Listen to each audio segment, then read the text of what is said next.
We're going to begin right now with those first words from a juror in that loud music trial we've been covering. Michael Dunn convicted of attempted murder, but the jury deadlocked over the question of whether he murdered 17-year-old Jordan Davis. Jordan's parents are here live to speak with Robin. First, ABC's Ryan Owens brings us the juror's story.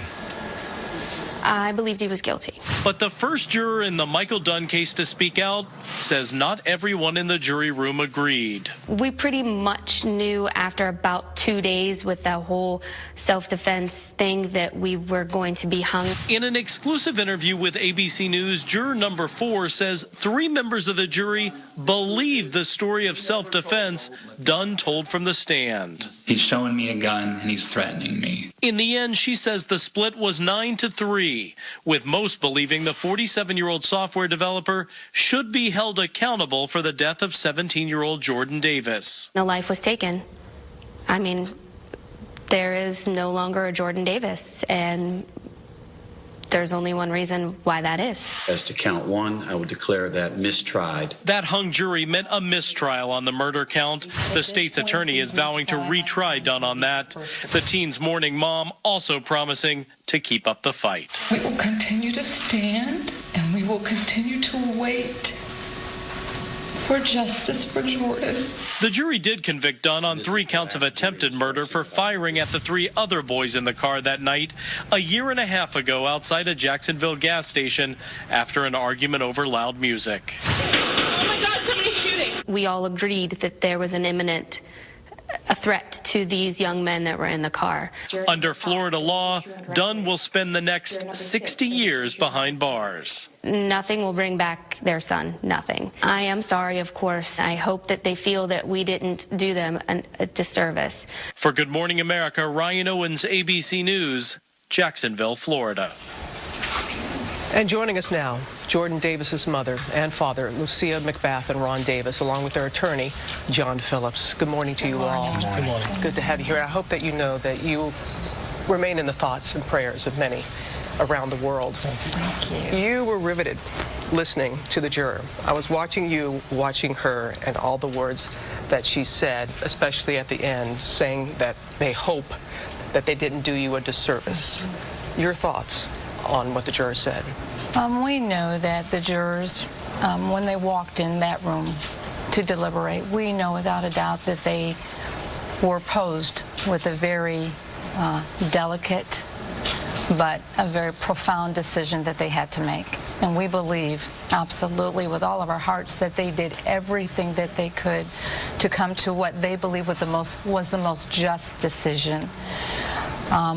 We do now know that they were torn. But they've done the best that they can with the tools that they had at that time. And of course, each one of them believes what they believe. And so that's what we have to stand on.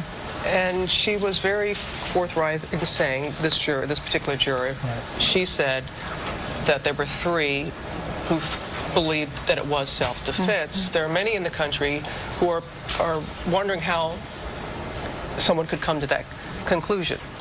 Well, in Florida, you know, you have the stand your ground instruction. Even though the defense, they don't actually file for stand your ground, it's in the instruction for self-defense, and that confuses juries.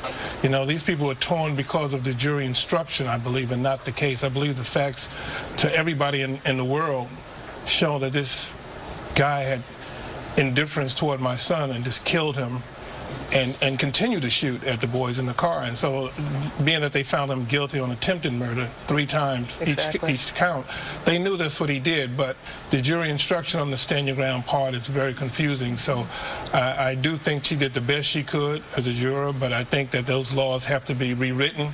And I'm going to be one that's going to continue to fight to have stand your ground laws rewritten. I know that you both will do that. I know you've been, Mr. Phillips, very vocal on that. And I want to ask you about the state attorney who has come under fire for the way the case was presented. Would you have done anything differently? Should anything have been done differently in the state's case? It was a well-presented case. They did a good job, but we're in a situation in America where the young black boy doesn't get the benefit of the doubt. People can still lock their doors when they walk by, and it's okay. And the white businessman gets the benefit of the doubt. And so when you have a situation where the white businessman is the guy that does wrong, and the African-American boy was amazingly raised by these wonderful parents, they needed to put in a little bit more character evidence, and I realize it's a dicey situation.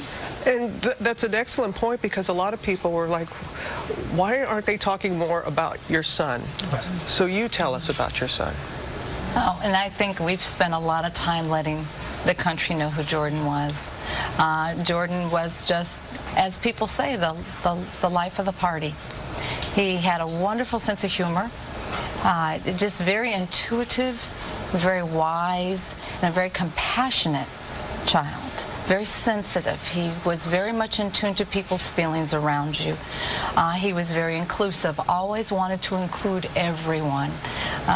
It didn't matter in the neighborhood if you had the skinny leg jean child, or if you had the nerd or the jock. Jordan wanted to include everyone. People are listening to you, Lucia, and to you, Ron, and what we saw Saturday after the verdict. Your grace, your composure then and now, and there are many that are saying, we know that you are in immense pain. How were you both able to be as you are right now? Because you know, you already have justice. People don't realize that the justice in the court system is not the ultimate justice. God gives you justice, you know, and when people have indifference to life, we know how people fight so hard to live. I know your story, that you fought very hard to live, and just think about how a person like Michael Dunn would be so callous as to just disregard the life of Jordan Davis, you know, just throw it away like it was nothing. You didn't do what I told you to do, I'm going to shoot you, you know. And so I tell people out there, God is the ultimate justice, and so justice on earth is one justice, but always look to God to be the ultimate justice. A lot of people were touched when you said that you were praying for Michael Dunn and having your family to do that as well. Mr. Phillips, you brought up white, black. It's the big elephant in the room. You all have been very certain about not making this about race. And the juror we heard from also, she said a lot that you didn't see. She said that was not a factor in the deliberations. Do you believe that they were colorblind? Again, it goes to the benefit of the doubt, and you're not going to give the what if Jordan had a gun still comes down, and that's the issue. People still believe that about Jordan because they didn't know Jordan. They didn't see Jordan like I've seen Jordan, and that's the difference. And until we can level the playing field truly, the scales of justice are going to be tipped. I will allow you both to have the final word here. You said on Saturday, and we've heard you again and again, you want justice for your son. What is justice for Jordan Davis? Justice for Jordan will be ultimately really when we change the laws, because that will be not just justice for Jordan and justice for Trayvon and justice for all the children at Sandy Hook and justice for Aurora and justice for Virginia Tech and the Navy Yard. It will be justice for everyone that has suffered because of these laws and will continue to suffer. So once the laws are changed, that's the ultimate justice for all. And for me, I'm in constant contact with Tracy Martin, Trayvon's father, and I text Sabrina all the time, and I just want to let them know that every time I get justice for Jordan, it's going to be justice for Trayvon, for us, and that the ultimate justice for me. I want Michael Dunn to be tried and found guilty of killing my son, of letting him know that it was wrong to kill my unarmed 17-year-old. You know, and all the other 17-year-olds out there, they shouldn't have to fear the adults with the guns that are running around here shooting them at will.